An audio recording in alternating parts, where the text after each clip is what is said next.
What if a broken water pump led to a broken heart being mended? What if a simple act of kindness in a forgotten vineyard unraveled a secret so deep it could change not just one life, but an entire town? This is the story of a poor mechanic, a runaway heiress, and the land that brought them together when everything else had fallen apart. Before we begin, if you're someone who believes in second chances, quiet love, and the beauty of slow healing, then you're in the right place. Hit that subscribe button and turn on the bell so you won't miss more stories just like this one, where kindness becomes destiny and the smallest actions ripple the farthest. Now sit back, take a deep breath, and let me tell you the story of the woman behind the fence. A poor mechanic helped a girl with a broken pump. He had no clue she owned 3,000 acres of vineyards. The call came just before noon, when the California sun was already turning the tin roof of Tyler Kane's garage into a skillet. He wiped his hands on a rag, his palms slick with sweat and motor oil, and squinted at the unknown number flashing on his phone. "Tyler Kane?" a woman's voice asked. It was soft but clipped, like someone not used to asking for help. "Speaking," he said, tossing the rag over his shoulder. "I was told you handle mechanical repairs. Irrigation systems? Used to work those rigs up in Sonoma. Haven't seen one in a while, but sure. Depends what you got." A pause. "It's an old pump, at a vineyard outside of town. I think it's dead. I'm not sure. It's not working. And I'm on my own." Tyler scratched the back of his neck. There was something off about the voice. Not the accent, which was neutral, but the hesitance, like she didn't belong to the land she was calling from. "I can swing by around 2. What's the address?" Another pause, then 331 Fremont Road. "The place doesn't look like much. There's an old gate. I haven't had a chance to fix it yet." "Don't worry, ma'am. Most things can be fixed." The drive to Fremont Road was one Tyler hadn't taken in years. It twisted through low golden hills and out past the last convenience store, where cell service flickered and died. He remembered the land vaguely, once part of a sprawling vineyard estate that locals said had gone dormant after the matriarch passed and the heirs lost interest. When he reached the address, he half expected no one to be there. But the creaky gate stood ajar, and just beyond it, under a row of wild fig trees, was a weather-beaten farmhouse. A rust-colored pickup truck sat crookedly in the dirt, and beside it, a woman was wrestling with a stubborn garden hose, her back to him. She turned when he stepped out of his truck, and for a moment, he just stared.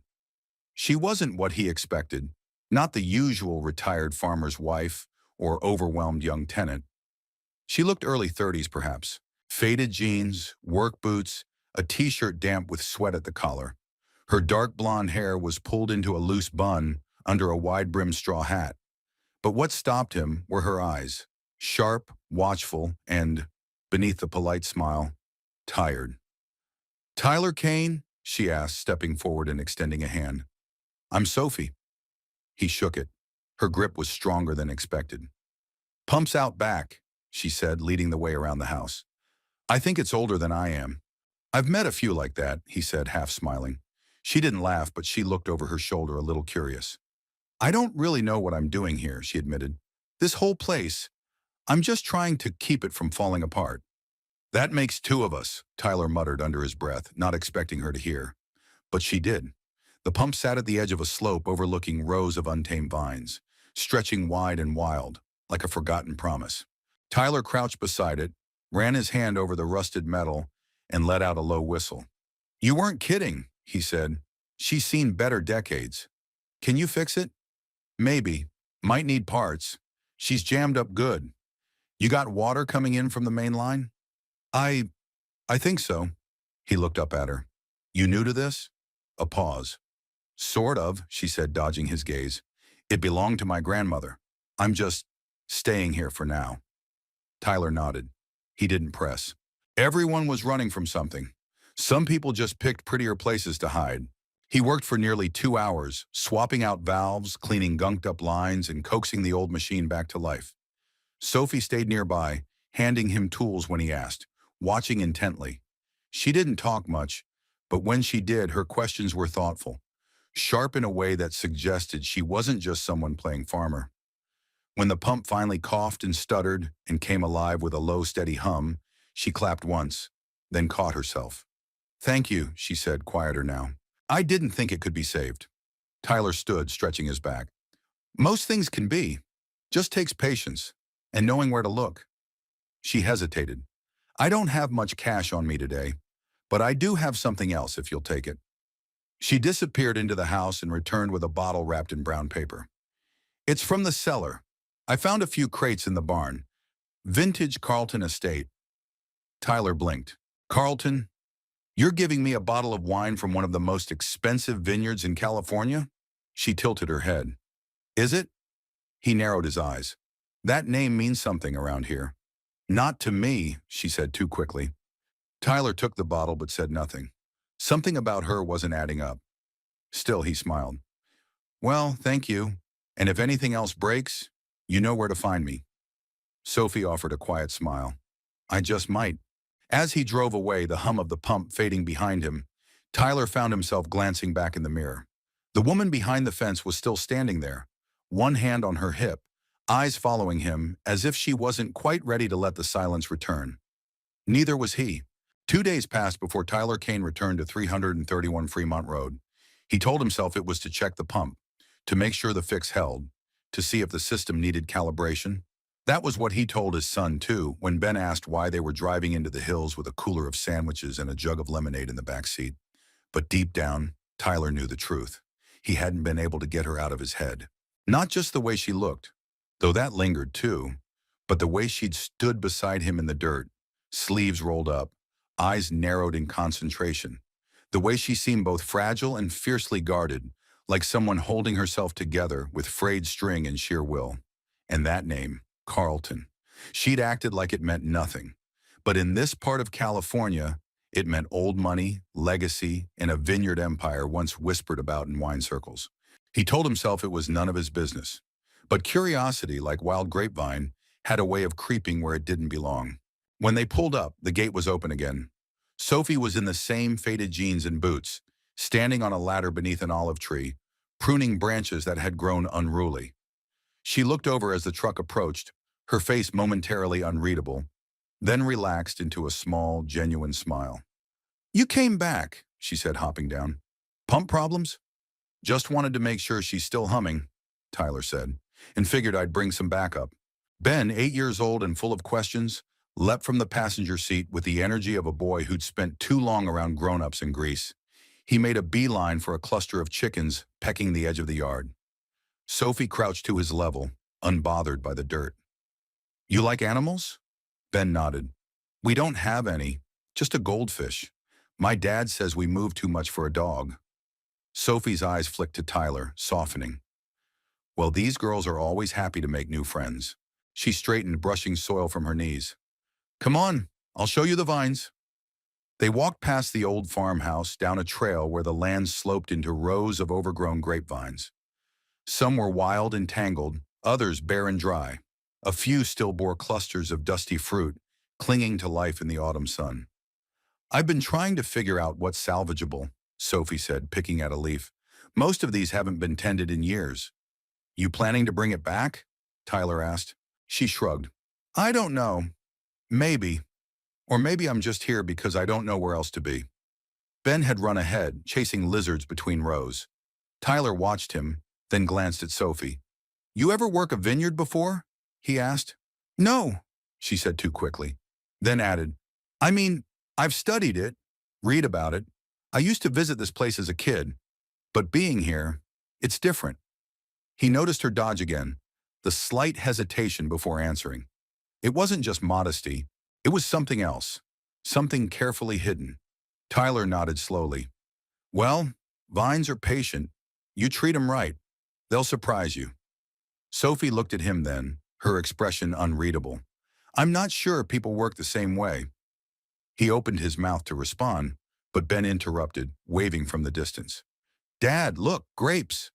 Tyler excused himself and jogged over to Ben, who held a bunch of small, dark clusters. The boy beamed with pride. "They're real sweet," he said. "Want some?" Tyler took one and bit down. It wasn't bad, tart but promising. "These are survivors," he said, turning to Sophie. Not fancy, but they're trying. She smiled faintly. Like me. They shared lunch at a makeshift table near the pump. Sophie had laid out a blanket, and Tyler pulled the cooler from the truck. Ben talked nonstop about school, garage tools, comic books. Sophie listened with genuine attention, asking questions that made the boy light up. It struck Tyler then how easily she connected with his son. Not the overcompensating sweetness of someone trying too hard, but the quiet, natural presence of someone who knew how to listen. "You're good with kids," he said as they watched Ben chase chickens with a stick. "I've always liked them," Sophie replied. "They're honest. They ask questions adults are too afraid to." "Like what?" She thought for a second. "Why are you sad? Why are you alone?" Tyler fell silent. He picked at a blade of grass. "You don't strike me as someone who likes being alone." Sophie's voice dropped. "I didn't used to, but sometimes life makes that choice for you." Was the first time her walls cracked. Tyler didn't press. He knew grief, knew how it burrowed in and made a home of silence. Instead, he looked toward the pump house, then back to her. "If you ever need help with the vines, or anything else, I've got some free time on weekends." Sophie met his gaze, surprised. "Why would you offer that?" He shrugged. "Because I've had people help me when I didn't deserve it. And this place, it could be something again." She nodded, her eyes soft but cautious. "I'll think about it." When they drove off that afternoon, Ben fast asleep in the passenger seat, Sophie stood near the same fig trees, hands shading her eyes. Tyler didn't look back this time, but Sophie did. And for the first time in weeks, the vineyard didn't feel so empty. The headlines had been relentless. "Runaway heiress abandons $7 million wedding Carlton legacy in jeopardy as Sophie vanishes from vineyard royalty to radio silence." What happened to Sophie Carlton? They came like waves, flooding the internet, plastered across tabloids, even scrolling across financial news tickers. But Sophie had turned off every screen, pulled every plug, and driven west until the world fell quiet. Now, as twilight painted soft, lavender streaks across the California hills, she sat on the back porch of the farmhouse, legs curled beneath her, and watched the last of the sun drip behind the vines. Her fingers toyed with a chipped teacup, long gone cold. The quiet should have comforted her, but it never really did, not since that day. 3 weeks earlier, Sophie had stood in the bridal suite of the Rosemore estate, numb in a cloud of tulle and silk, while a stylist fussed with her hair and another adjusted the bodice of her custom French gown. Outside, a string quartet rehearsed beneath white-draped arbors. Champagne flowed like water, and guests from New York to Paris mingled with curated smiles. Everyone was watching. Everyone had a stake. The wedding was not just a union, it was a merger. Carlton Vineyards and Westvale Imports. Old world wine meets global distribution. Two legacies wrapped in white and gold. Sophie had agreed to it. She hadn't been forced. No one put a gun to her head. Her fiancé, Marcus, polished, handsome, a fifth-generation import mogul, had done everything by the book. Kind, composed, perfect on paper. But the paper never mentioned the quiet. The kind of quiet that crept in at night, when she lay beside him and stared at the ceiling, wondering when she'd stopped recognizing her own voice. The kind of quiet that echoed through every boardroom where she nodded instead of speaking, smiled instead of pushing back. Her mother had called it maturity. Her father had called it duty. But Sophie called it disappearing. And just an hour before the ceremony, she looked at herself in the mirror, lipstick flawless, eyes hollow, and asked the question no one else dared. Is this really my life? She didn't remember all the details, just that her hands were shaking when she left the ring on the nightstand, that her heart pounded as she slipped down a staff hallway in tennis shoes, the gown abandoned in a garment bag on the floor. She took nothing but her wallet, a duffel bag, and a set of keys her grandmother had given her years ago. Keys to the old house at 331 Fremont Road. It wasn't an escape, not really. It was a return. A return to the only place where no one expected anything of her. No stockholders, no press releases. Just soil, vines, and the memory of a woman who once told her, "The land remembers who loves it, and it forgives who stays." Her grandmother, Rose Carlton, had lived simply. A woman of discipline and dirt under the nails wisdom, who ran the vineyard with firm hands and a soft heart. She died just a year after Sophie finished business school, and the estate had quickly passed into the management of trustees who treated it like an antique. Valuable, yes, but inconvenient.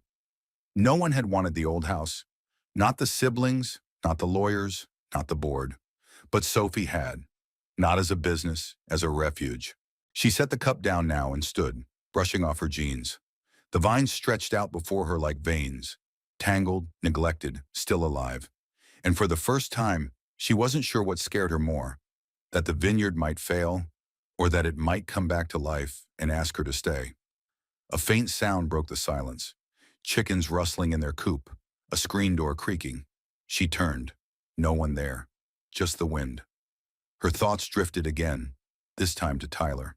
The way he looked at her, not with curiosity or calculation, but with the steady gaze of someone who didn't need the whole story to offer a hand. He didn't know who she was, didn't seem to care. He just saw someone who needed help, and that somehow unsettled her more than the headlines ever had. People had always wanted Sophie Carlton, the heiress, the brand, the opportunity. But Tyler Kane had offered kindness to a woman in dirty boots and sunburnt shoulders. And that kindness had cracked something open in her. Inside, she pulled a box from the closet and dug through old notebooks, maps, and yellowed crop reports. At the bottom, tucked beside a worn leather journal, she found the photo. Her and Rose, hands muddy, holding a cluster of grapes and grinning into the sun. Sophie smiled. She hadn't smiled like that in years. She turned the photo over. In Rose's spidery handwriting, "Life doesn't come with blueprints, sweetheart. It comes with seasons. Let the vines teach you." Sophie closed her eyes. The season had come, not one of harvest, but one of returning, of pruning what no longer served, of planting something new, maybe even of letting someone in. Tyler hadn't planned on showing up again that weekend. He told himself he had 1,000 things to do. Brake pads waiting at the shop, a leaky sink at Mrs. Delaney's, Ben's science project still half finished on the kitchen counter. But when Saturday morning rolled in, golden and warm with the scent of late-season sagebrush, he found himself tossing a toolbox into the bed of his truck and heading for Fremont Road. He hadn't called ahead, didn't even know if Sophie would be there. But something about that place, about her, kept tugging at him like a rope anchored deep in the soil. Sophie was kneeling by the base of a trellis, gloved hands deep in the dirt, when she heard the crunch of gravel beneath tires. She straightened, brushing a strand of hair from her cheek, and shaded her eyes. Tyler stepped out, the morning sun catching the edge of his jaw, casting him in golden dust. "You brought tools," she said, arching a brow. "You mentioned wanting to rebuild the irrigation lines," he said casually. "Figured I'd lend a hand." She smiled, not quite able to hide the surprise in her eyes. "Hope you weren't expecting me to be handy," she said, gesturing to the mess of tangled hoses and rusted connectors behind her. "I've seen worse," he replied, crouching beside her. "A lot worse." For the next few hours, they worked side by side, knees in the dirt, hands blistered and stained. Tyler walked her through each step, how to clear clogs, patch cracks, realign the pressure valves. She listened carefully, occasionally making notes on a crumpled notepad. There was an ease between them now, fewer silences, more shared laughter. At one point, a burst of water shot sideways, soaking Tyler's shirt. Sophie gasped, then burst into laughter, her head thrown back, eyes shining. He grinned, wiping his face with his sleeve. "Guess I deserve that." "I didn't even touch it," she protested, still giggling. "The pump has a wicked sense of humor." "That's what happens when you try to wake up something that's been asleep too long," he said, not entirely joking. She paused, the laughter softening in her chest. "Yeah," she said quietly. "I know the feeling." They didn't speak for a moment, just the sound of distant birdsong and the wind moving through the vines. Tyler handed her a wrench. "Here, you finish this one." She hesitated. "What if I break it?" "Then we fix it." Sophie took the tool and crouched, carefully tightening the bolts. It wasn't perfect, but it held. She looked up at him, a bit proud. "Well, not bad for a city girl," he teased. She rolled her eyes. "I'm not a city girl."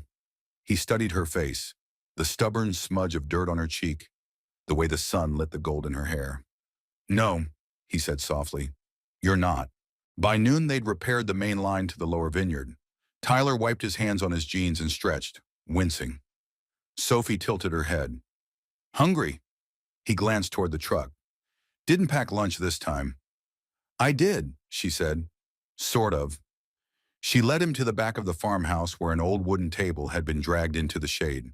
On it sat a mismatched spread. 2 chipped plates, fresh bread, sliced apples, goat cheese, and a bottle of water wrapped in a dish towel. I found this stuff at the farmer's market, she said, a little shy. Figured I should try making something with it. He sat.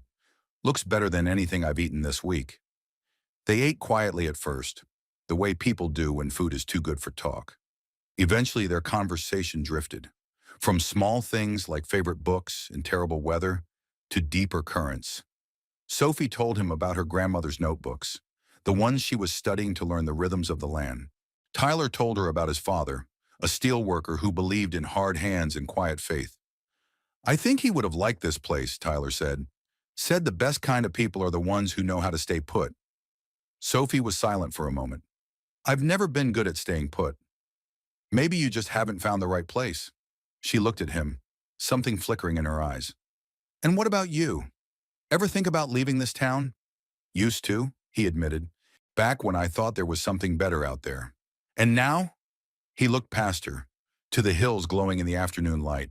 Now I think, maybe better isn't somewhere else. Maybe it's someone else. Her breath caught, just slightly, but before she could respond, the sound of footsteps interrupted them. Ben came bounding around the corner, holding a crumpled drawing.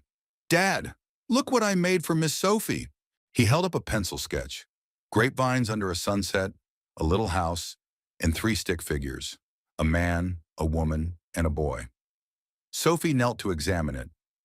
This is beautiful, Ben. Is that us? He nodded eagerly. I made it while you were fixing pipes. You should hang it on your fridge. She smiled, and for a brief second, emotion flickered behind her eyes, something close to longing. She ruffled his hair. I just might, she whispered. Later, as Tyler packed up, Sophie walked him to the truck. Thanks for coming, she said. You're welcome. I mean it, she said, meeting his gaze. You didn't have to. He shrugged. Most things worth doing don't come with a have to. She looked down, toying with the hem of her sleeve. I'm not great at this. Letting people in. I know. But I want to try. He nodded. Good, I'll be here. She stepped back as he turned the key. The engine rumbled to life. But before he pulled away, he leaned out the window. Sophie? Yeah. That lunch? He smiled. You're definitely not just trying. She laughed, and the sound followed him down the road like a warm wind through the vines. The whispers started at Hattie's Diner, like most things did in Calverton. Tyler didn't hear them at first. He was too busy rebuilding a transmission for a neighbor's rusted pickup and helping Ben rehearse a diorama presentation about the gold rush. But the hum of small-town rumor, once set loose, moved like wildfire through dry summer grass. It began with a photo, grainy, taken from a distance, but recognizable. Tyler and Sophie standing under the arbor of the vineyard, laughing, his sleeve rolled to the elbow, her face turned toward him, sun-dappled and unguarded. Ben could be seen in the background, chasing chickens. The caption was simple. Looks like someone's back in town, and not just for the grapes. It had been posted anonymously on a local blog that specialized in nostalgia and neighborly gossip. Most of the time, it was harmless. A lost dog, a recipe swap, debate over who made the best peach cobbler at the harvest fair. But not this time, because people in Calverton remembered the Carltons. They remembered the grandeur of the vineyard, the high society galas, the scandals when the estate faltered. And they remembered Sophie, though only as the picture-perfect daughter who left and didn't look back. Now she had returned, not as an heiress, but as a mystery. And in towns like Calverton, mystery never went quietly. Tyler first caught wind of it at a gas station. He was topping off his truck when he noticed an older man, Bill Stroud, retired postmaster, giving him a look that lingered too long. Mornin', Tyler offered. Bill raised an eyebrow. Didn't know you were moonlighting as a vineyard hand? Tyler blinked. Excuse me? Bill pulled out his phone, showed him the blog post. Tyler's stomach dipped. Where'd you get this? It's been making the rounds. Folks are wondering if the Carlton girl's planning to sell the place or revive it. And if you're involved, Tyler forced a tight smile. I'm just helping out with a few repairs. Bill nodded, but his tone turned sharper. Just be careful, son. Some people come back for closure. Others come back to stir things up. Tyler didn't answer. He drove off, blood buzzing in his ears. Later that day at the garage, Tyler found Sophie waiting for him. She stood by the workbench, arms crossed, holding her phone.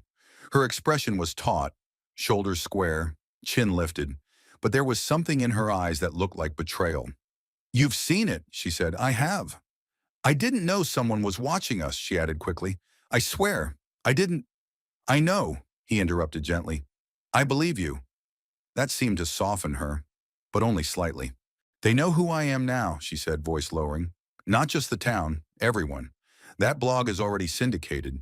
It'll go national by morning. Tyler wiped his hands on a rag. What do you want to do? I don't know, she whispered. I thought I could just live quietly, reclaim the land, be anonymous, but I should have known better. She looked at him then, really looked, and the wall between them grew taller in an instant. You're part of this now, she said, guilt lining her voice, and I never meant to drag you into it. You didn't, Tyler said firmly. I walked in willingly. I wasn't honest with you, Tyler. No, he agreed. You weren't.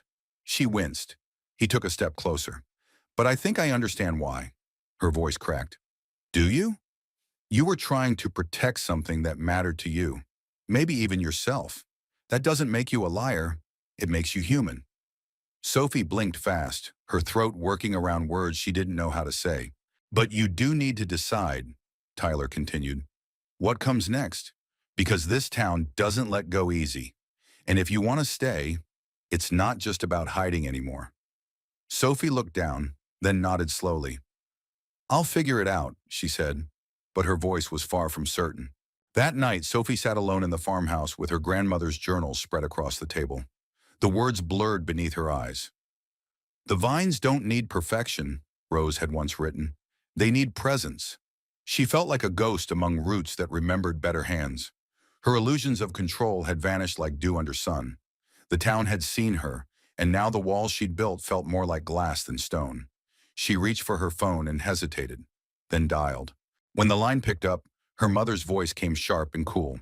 So, Meredith Carlton said, I assume you've seen the headlines. Sophie inhaled. I didn't plan for this. No, but you never do you? You run. That's your plan. I didn't call to argue. No? Why did you call? Sophie paused. To say I'm staying. There was silence on the other end. Staying where?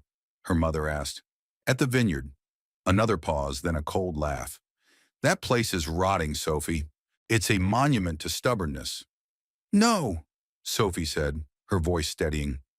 It's a monument to legacy, and I'm not walking away from it again. Her mother didn't reply, and Sophie didn't wait for her to. She ended the call, breathing hard. Then she sat back, staring at the ceiling. The silence, once oppressive, now wrapped around her like a quilt. A few miles away, Tyler sat on his porch with a cup of coffee, Ben asleep upstairs. He scrolled past the headlines and turned off the screen. He'd seen enough noise. Now he just wanted the truth. And the woman behind the fence? She was worth hearing out. The morning air tasted different, cooler, sharper, as if the vineyard had exhaled something heavy during the night. Sophie stood at the edge of the lower field, arms wrapped around herself, staring at the rows of vines newly cleared and patched. Tyler's work had been meticulous, efficient but never rushed. The kind of care that only came from someone who saw value in what others left behind. Just like he saw her, or at least the version of her she'd let him see. And that was the problem now, wasn't it? He hadn't fallen for Sophie Carlton. He'd come to trust the woman behind the name. The woman who patched hoses with shaking hands and burned bread in the oven. The woman who laughed with his son and cried silently into her pillow after reading old letters she couldn't throw away. But the real Sophie? She wasn't just the woman in boots and jeans. She was the face on magazine covers, the daughter of Meredith Carlton, the runaway bride who'd made a $7 million wedding disappear in a single night. And today she had to tell him. Because it wasn't just about Tyler anymore. It was about earning back the land she'd abandoned, in the trust she wasn't sure she deserved. Tyler arrived around 10, as promised. His truck kicked up a soft cloud of dust as it rolled to a stop under the fig trees. He stepped out with a smile, toolbox in hand. "Morning," he said. Sophie forced a smile in return. "Thanks for coming." "You're lucky. I almost picked pancakes and football over vineyard duty." She tried to smile again. Failed. Tyler narrowed his eyes. "What's going on?" "Can we talk?" she asked. He set the box down slowly. "That sounds serious." "It is." She led him behind the barn to the side of the hill where the vines had thinned and the soil was bare. It felt more open here, less suffocating. Maybe that was why she chose it. No walls, no shadows, just truth. Sophie turned to face him. "There's something I need to tell you. About me. About this place." Tyler didn't speak. He waited, steady, like he always was. She took a breath. "My full name is Sophie Carlton." His face didn't change. She continued. "I'm the only daughter of Meredith and James Carlton. I'm the legal heir to Carlton Vineyards." Now the reaction came. Subtle, but undeniable. His jaw tightened. His shoulders drew back, not in anger, but in defense, like a man bracing for a blow he didn't know was coming. "I know you've probably guessed parts of it," she said. "The wine bottle, the land. But I haven't been honest. I let you believe I was just someone trying to figure things out." "You were," he said quietly. She blinked. "What?" "You are someone trying to figure things out. That part wasn't a lie." Sophie's breath hitched. "But I should have told you sooner. I didn't mean to deceive you. After everything that happened, I needed to disappear. I didn't come here to manipulate anyone. I came to remember who I was when no one was watching." "And what happened?" Tyler asked. "What made you run?"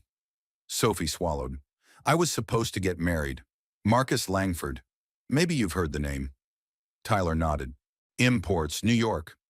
"Yeah," she said, a trace of bitterness in her voice. "We were perfect on paper. Carlton and Langford. Merger of two dynasties. My mother called it a power move. My father called it destiny." "And you?" Tyler asked. "I called it wrong." She paused, then added, "I left the morning of the wedding. I didn't tell anyone. I just walked out." Tyler was quiet for a long time. Too long. Sophie stepped closer. "I understand if you're angry, if you don't want to be part of this anymore." He met her gaze then, his voice low. "I'm not angry." She exhaled, relief, but it was short-lived. "I'm disappointed," he added. "Not because of your name, or your past, but because you didn't trust me enough to tell me sooner." The words landed softly, but they cut deep.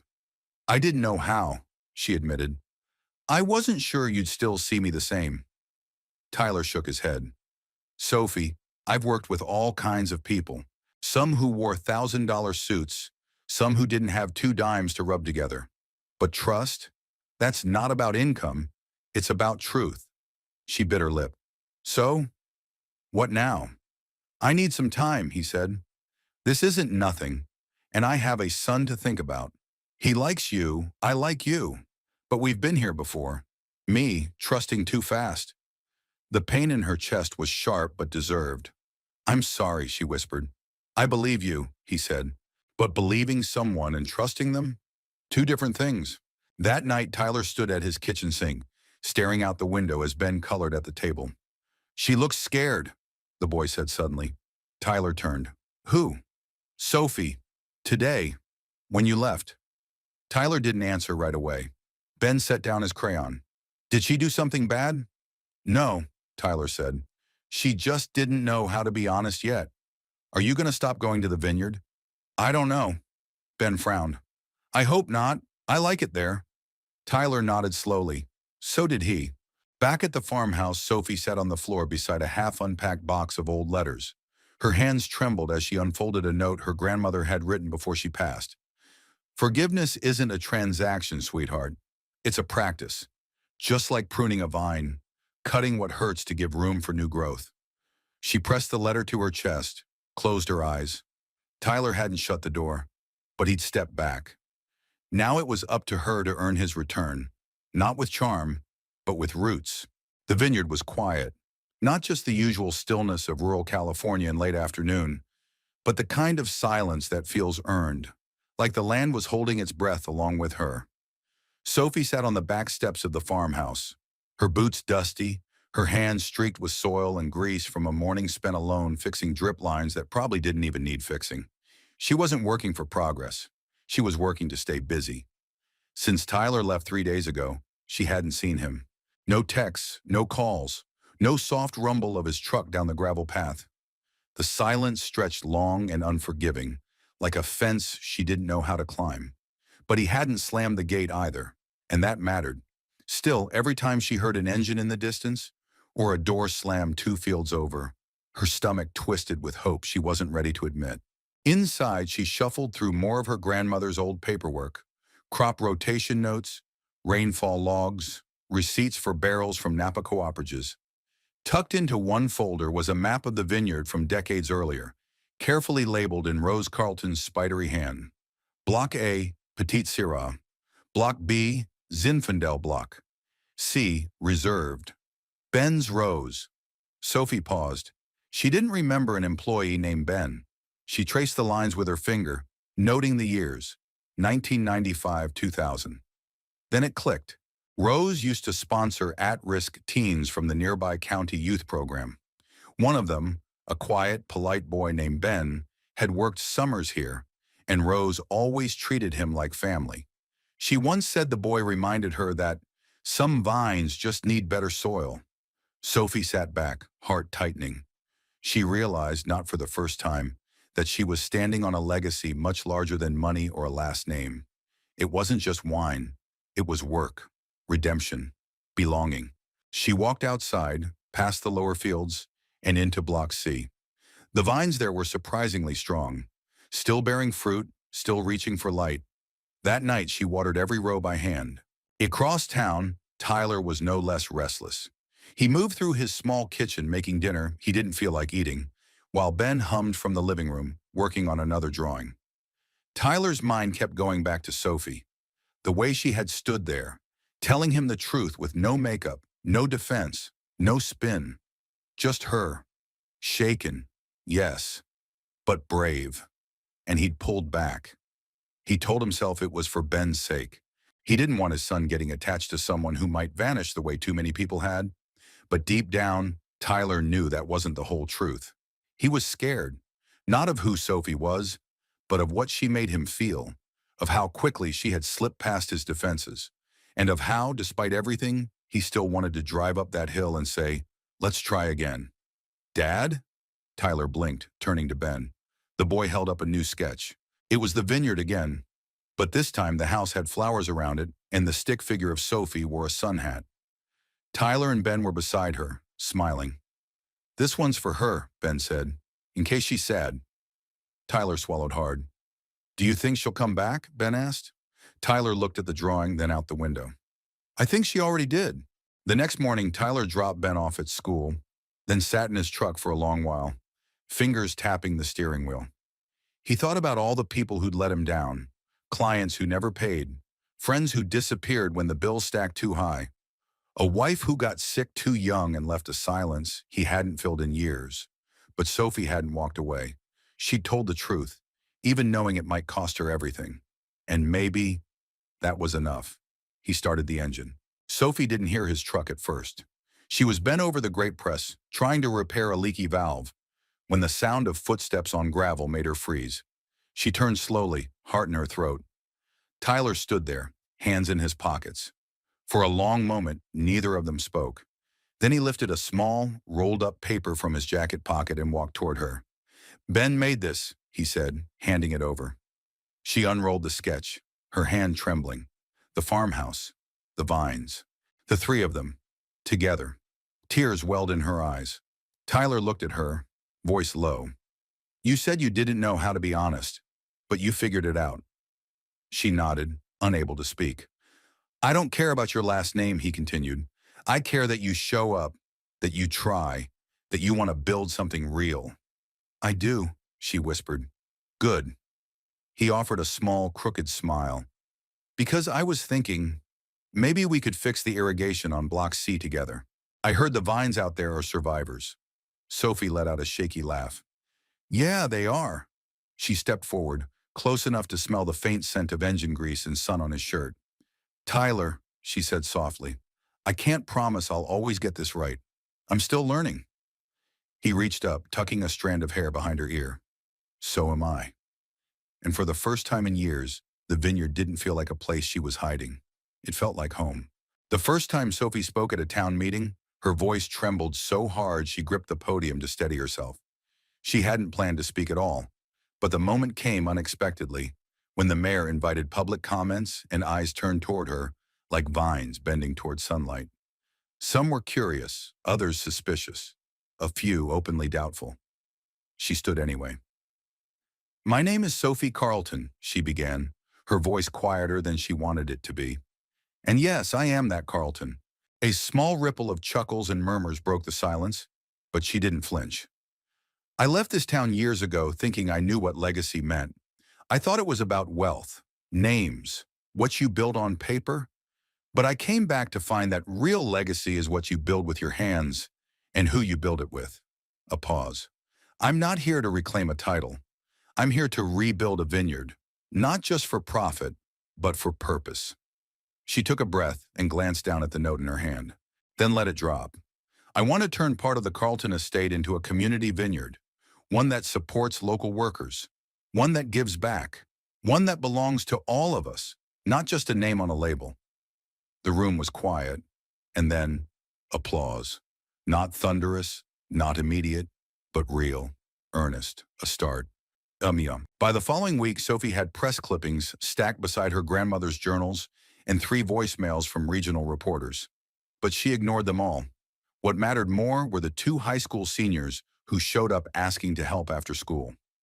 The retired horticulture professor who dropped off a stack of vineyard planning books, and the local bakery that offered to donate loaves for her first volunteer workday. She also noticed something else. People stopped whispering about her. They started waving. At the grocery store, the gas station, even church, where she had returned for the first time in nearly a decade.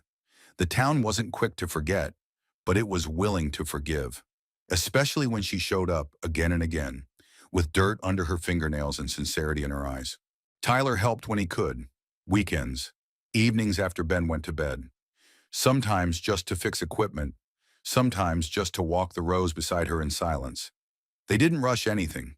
Neither of them had space in their lives for fragile illusions.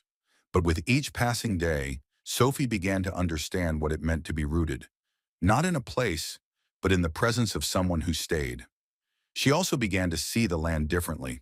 Where she once saw broken trellises and dying vines, she now saw possibility, places where new rows could grow, where wildflowers could be planted to draw pollinators, where walking paths could be carved for visitors and volunteers.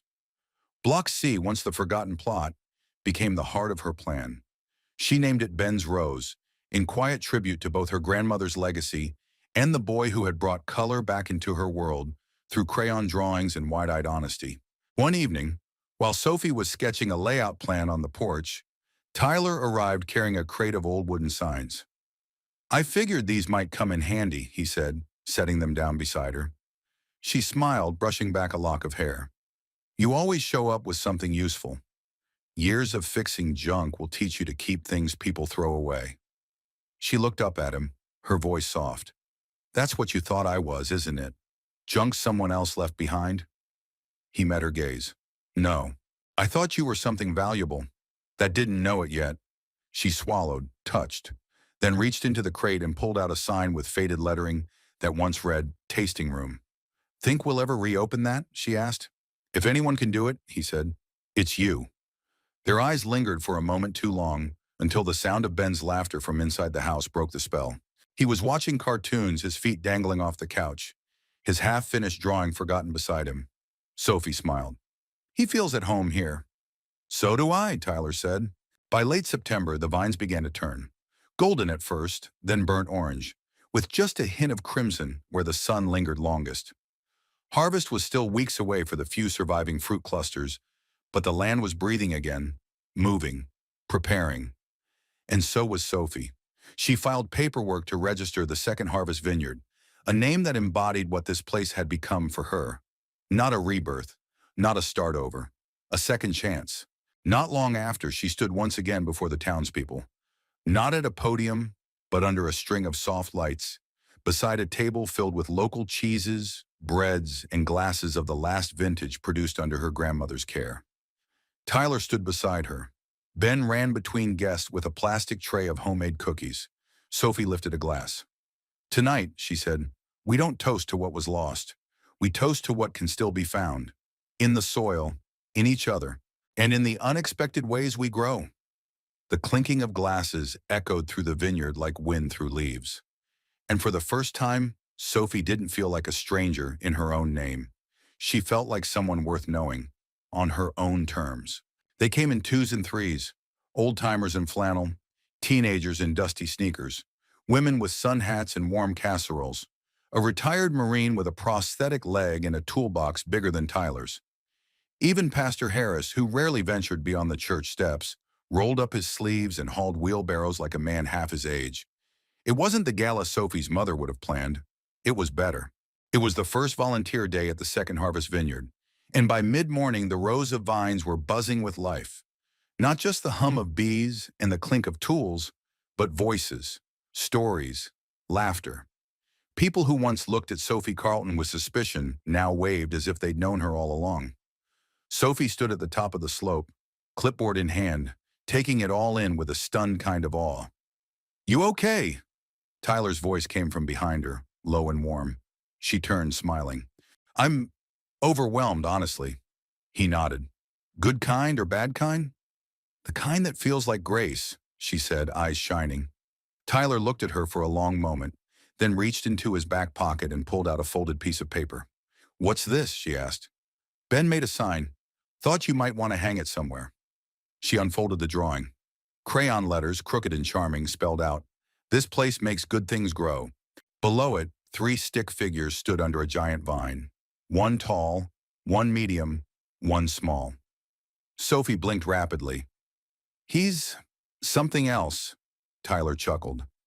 "He's got more heart than most grown men I know." She folded the paper gently, held it close. "So does his dad." Their eyes met, and this time neither looked away. Later that afternoon, after the last row had been weeded and the final shovel set down, Sophie brought out lemonade and cookies, and everyone gathered under the arbor to rest. The conversations drifted. Talk of local harvest fairs, chili cook-offs, high school football. Someone brought out a guitar. Someone else sang. It wasn't polished, it wasn't planned, but it was real. And for the first time in years, Sophie felt herself truly exhale. She caught Tyler's gaze across the gathering. He tilted his head slightly toward the field. She nodded. They slipped away quietly, walking down the worn path toward Block C. The sun had begun its descent, casting gold across the vineyard. The air was still, save for the occasional chirp of a distant bird and the soft crunch of their boots on the dirt. "Do you ever think," Sophie said after a moment, "about how fragile this all is?" Tyler glanced at her. "This place, this peace, it's like it could blow away in a single bad wind." He paused. "You mean like a scandal? Or a market crash?" She shook her head. "No, I mean life. Just life. One diagnosis, one wrong turn, one person leaving." He nodded slowly. "Yeah, I think about that. And I don't let it stop me from planting the next row." They walked a few steps more before Sophie stopped. "Tyler," she said, turning to face him, "there's something I haven't said. Not really, not out loud." He waited. "I came back here because I was lost, and I thought if I could disappear into this place, maybe I'd stop feeling so hollow. But it wasn't the land that saved me. It was you, and Ben, and this town, and the work, and—" She hesitated, then exhaled. "I don't want to build this alone." Tyler stepped closer, close enough for her to see the tiny flecks of gold in his hazel eyes. "You're not alone," he said simply. Then without fanfare or hesitation, he reached for her hand. Their fingers laced together, naturally, as if they'd been made for that, as if all the distance they'd traveled, emotionally, physically, spiritually, had led to this moment. She smiled. "You're really not afraid, are you?" He tilted his head. "Of what?" "Of loving someone who's still learning how to stay." Tyler's expression turned serious. "No," he said. "I'm more afraid of letting her go before she realizes she can." That evening, the town buzzed quietly about what they had seen. Sophie Carlton and Tyler Kane walking back up the Vineyard path hand in hand. No announcements, no big declarations, just a steady, simple return. At the bakery the next morning, someone said, "About time." At the hardware store, someone else said, "Did you see the way he looked at her?" And at the church, Pastor Harris smiled and whispered to his wife, "I think that vineyard finally found its roots again." She patted his hand. "No, dear, they did." At the farmhouse, Sophie pinned Ben's drawing beside the kitchen door.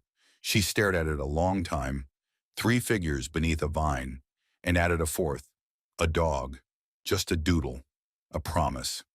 Then she stepped out onto the porch where Tyler waited, coffee in one hand and plans for a new irrigation grid in the other.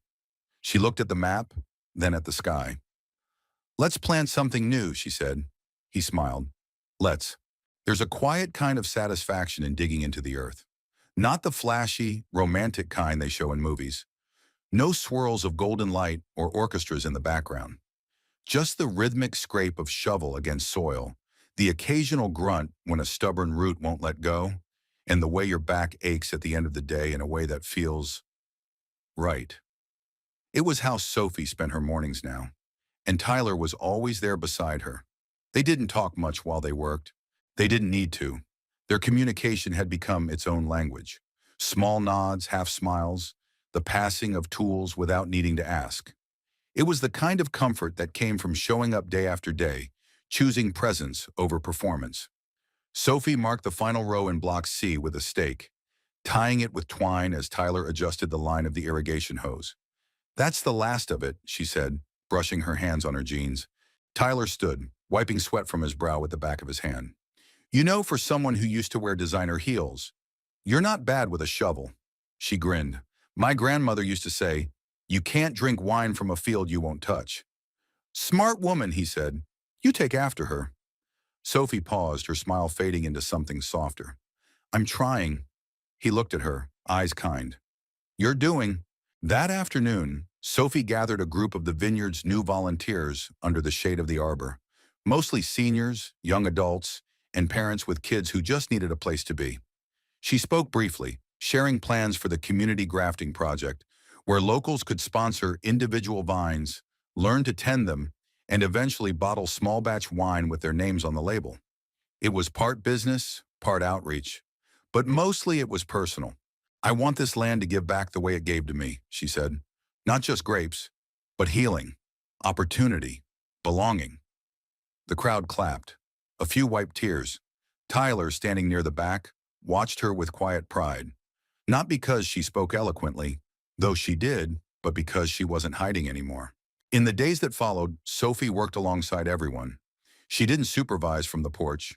She knelt in the dirt, bandaged blisters, showed the teenagers how to trellis vines, and the retirees how to identify mildew. She laughed when someone tripped into a sprinkler. She cried quietly, the first time someone referred to the vineyard as ours. One morning, a woman arrived unannounced. She stepped from a black SUV, heels crunching gravel, her tailored linen coat spotless in the dust. Meredith Carlton. Sophie stiffened, brushing dirt from her knees as her mother approached. "I read about the project," Meredith said, not offering a hug. "It seems ambitious." "It's working," Sophie replied. Meredith looked past her, toward the fields where vines stretched confidently toward a sky they had once feared. "I always thought you'd outgrow this place," Meredith said, "not try to resurrect it." "I'm not resurrecting anything," Sophie said calmly. "I'm finally living it." Her mother studied her, long and hard. "Is that man part of this?" "Yes." Meredith's lip curled slightly. "He's not from our circle." "No," Sophie said. "He's better." Silence. Then Meredith's eyes drifted to Ben, who was helping hammer a new wooden sign into the ground. His laughter echoed, bright and full. "He seems happy," Meredith said, softer now. "He is." "And you?" Sophie looked at the rose. At Tyler's figure in the distance, shirt sleeves rolled, sun in his hair. At the people gathered not for profit or prestige, but because they believed in something being built with love. "I'm home, Mother," Sophie said. Meredith nodded once. "Then I won't stand in your way." It wasn't a blessing, but it was a beginning. That evening, Sophie stood alone in the vineyard as the sky melted into watercolor. Tyler joined her quietly, handing her a cup of coffee. "How'd it go?" he asked. "She came. She saw. She disapproved." Sophie smirked. "Then she left." He chuckled. "Progress." Sophie sipped the coffee, savoring its warmth. "She may never understand, but that's okay. I'm not doing this for her." "No," Tyler said. "You're doing it for you. And for them." "You're right." He nodded toward the volunteers cleaning up tools, waving as they passed. "And for us," he added. Sophie's eyes met his. "Is that what we are now?" He stepped closer. "I'd like to think so." She leaned her head against his shoulder, and they stood that way a long while, watching the last light touch the vines. It was quiet again. But this time, it wasn't empty. It was peace. The vineyard woke early that morning. Even before the sun rose, headlights lit up the dusty road to Fremont Road. Trucks rolled in, engines purring softly like animals waiting to be fed. People emerged in flannel shirts and faded jeans, gloves tucked in pockets, coffee cups steaming in their hands. It was harvest day, the first in more than a decade. Sophie stood near the top of the hill, wearing her grandmother's old straw hat and holding a clipboard smudged with notes and assignments. Her boots were caked with dirt, her shoulders sore from days of preparation, but her heart beat steady, grounded. This was what she came back for. Not the glamour, not the headlines, but this, the quiet joy of purpose, shared hands on the land, and the way the air carried something sacred when a community moved as one. Tyler joined her at her side, mug in hand. "They're all here," he said. She glanced down at the rows below. "It's more than I expected." He smiled. "It always is when you do it right." She nodded, eyes shining. "Let's do it." By mid-morning, the vines echoed with life. Children ran between rows with baskets. Teenagers clipped clusters under the guidance of retirees, and the scent of crushed grapes rose like incense. The community had become a machine of movement, fluid, joyful, a living symphony of effort and laughter.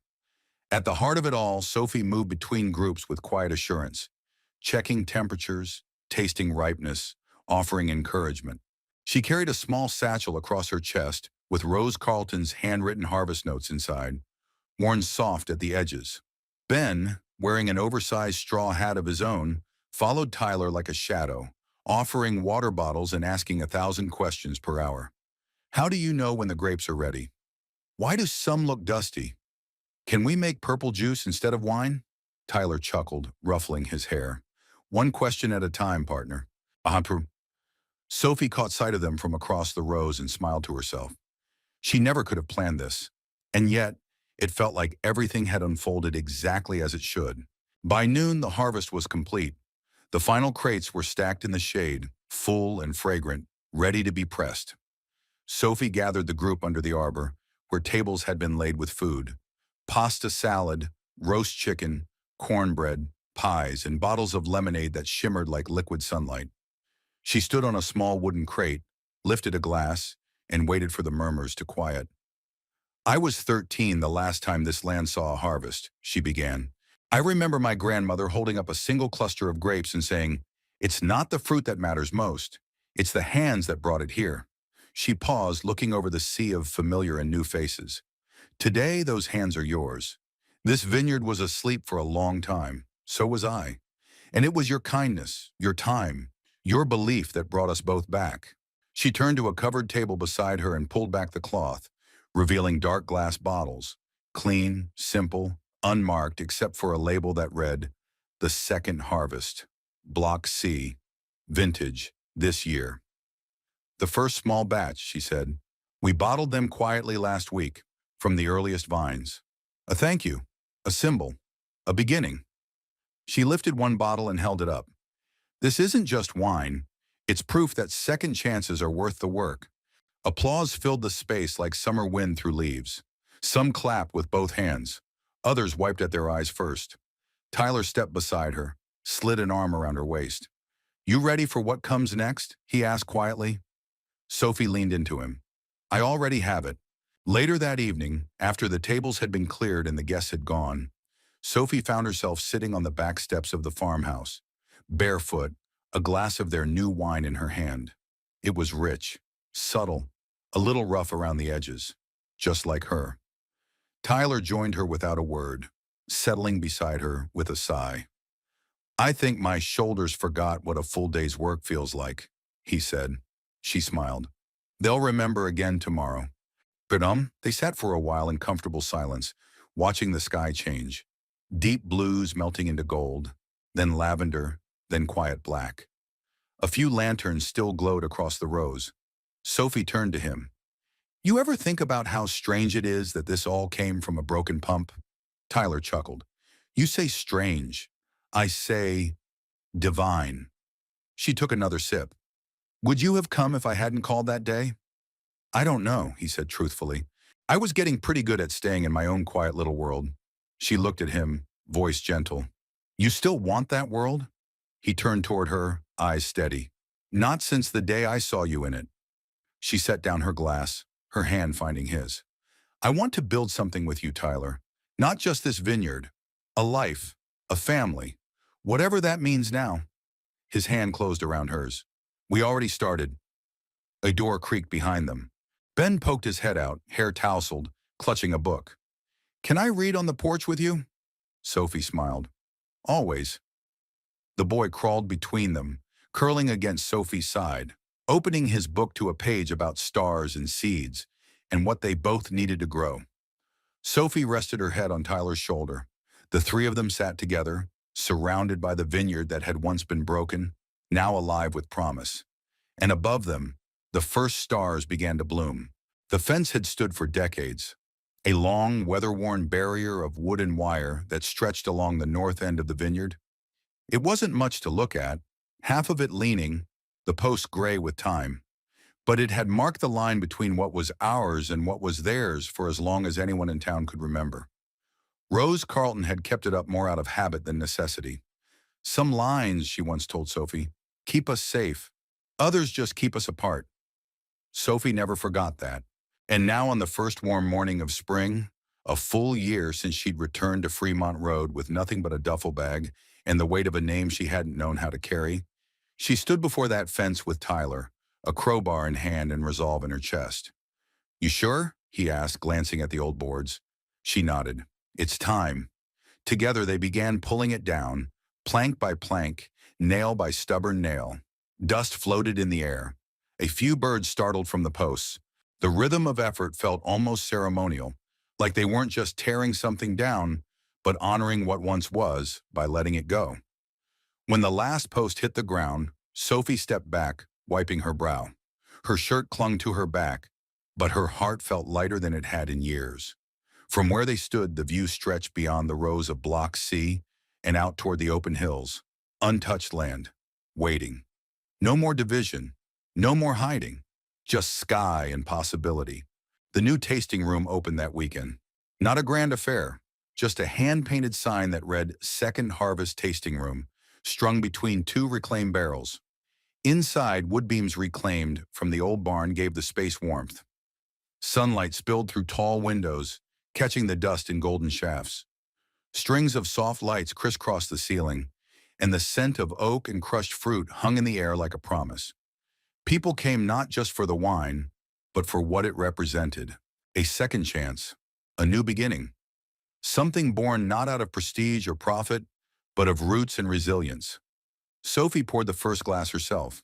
She wore a simple cotton dress and her grandmother's locket. Behind the bar, Tyler wiped down glasses while Ben arranged crackers on a tray with the careful precision of a boy who took pride in small things. As the first guest walked in, neighbors, friends, people who once watched her from behind curtains and now embraced her with genuine warmth, Sophie felt no fear, only gratitude. Later that evening, when the crowd had thinned and the laughter settled into hums and slow music, Tyler took Sophie's hand and led her outside.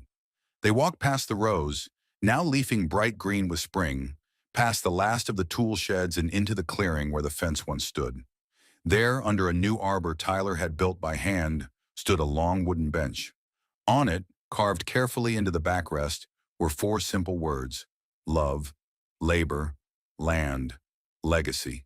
Sophie ran her fingers over the grooves. "It's perfect," she whispered. "It's yours," he said. "Ours." They sat, shoulders brushing, silence stretching warm between them.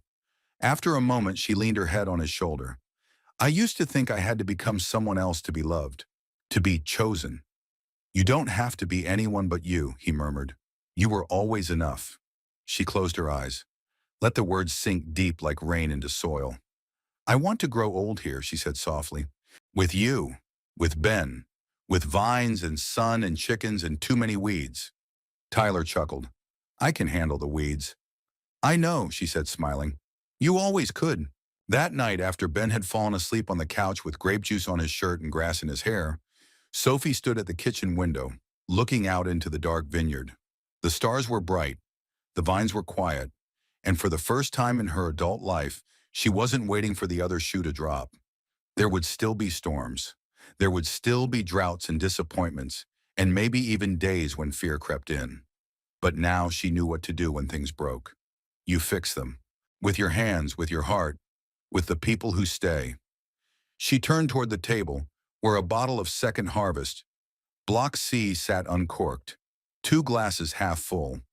She picked up the label, handwritten, slightly crooked, and smiled. It wasn't perfect. It was honest. And that was enough. The next morning, as the town woke to birdsong and promise, a new sign appeared at the entrance to the property. Simple, wooden, painted in white.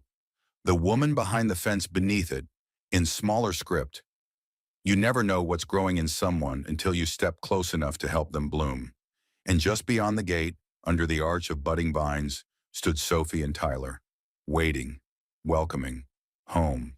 Now I'd love to hear from you. Where are you watching from? Drop your city or country in the comments below. I'm always amazed by how stories like this can bring people together from all around the world. If this story touched your heart, don't forget to give it a thumbs up and subscribe to the channel for more stories about kindness, love, and second chances. Your support helps me keep sharing these moments that remind us all of what truly matters. And if you've ever had a small act of kindness change your life, or someone else's, I'd love to read your story in the comments. Thank you so much for spending time here today. Until next time, take care, stay kind, and keep believing in the beauty of unexpected beginnings.